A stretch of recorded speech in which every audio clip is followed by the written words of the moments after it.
Belize is a very special place for me down here. We have a very unique fishery, very healthy turtle grass flats, very good limestone flats with very good fish populations of permit, bonefish, and tarpon that swim in these waters.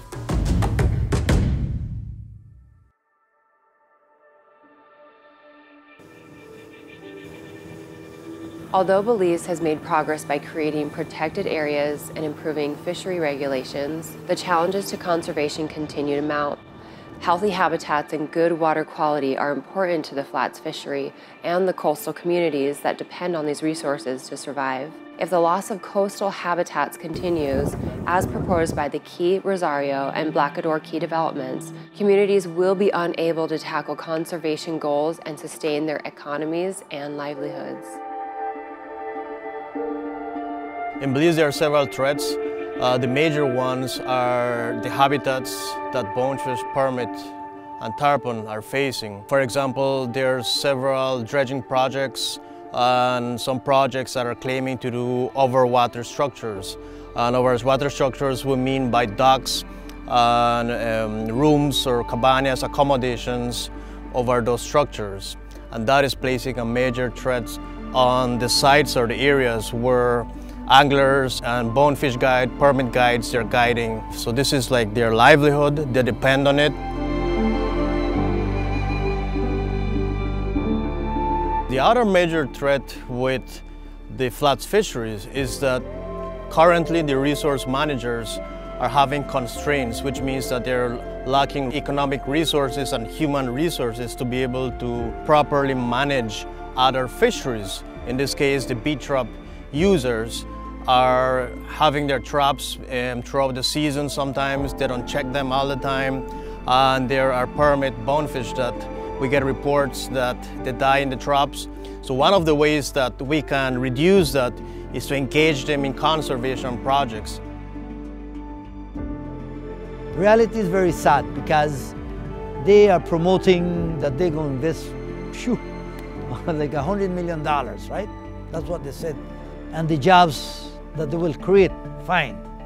But the jobs that they will create is not going to benefit the community. It's only going to benefit the mainland if they go buy the material. It's not going to benefit the community, nor the fly fisher, nor the restaurants, nor the vendors. Because inside Rosary Key is a different geographical formation.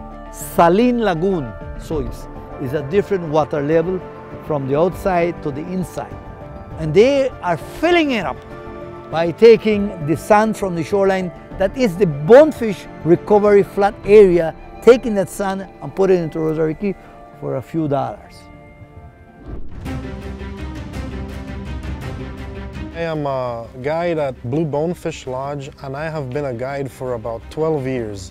We have been doing some conservation research for Bonefish and Tarpon Trust with a lot of sponsorship from the Blue Bonefish. Our main target right now is to tag permit. It's a project that will take a couple of years because of the migration of fish that we are trying to protect.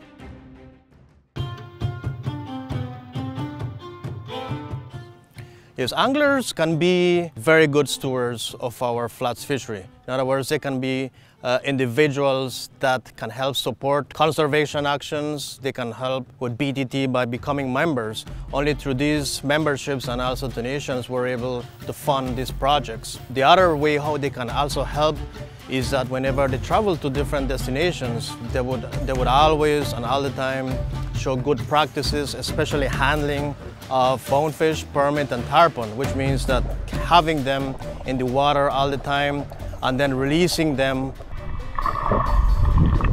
Throughout the 3-year studies that we have done recently has shown populations such as bonefish have recovered. Guides, they're acknowledging that the fishery has recovered, the abundance or the number of fish have increased as compared to 10, 20 years ago. But this health can only be maintained if we have good habitats, also good practices whenever we're handling the fish.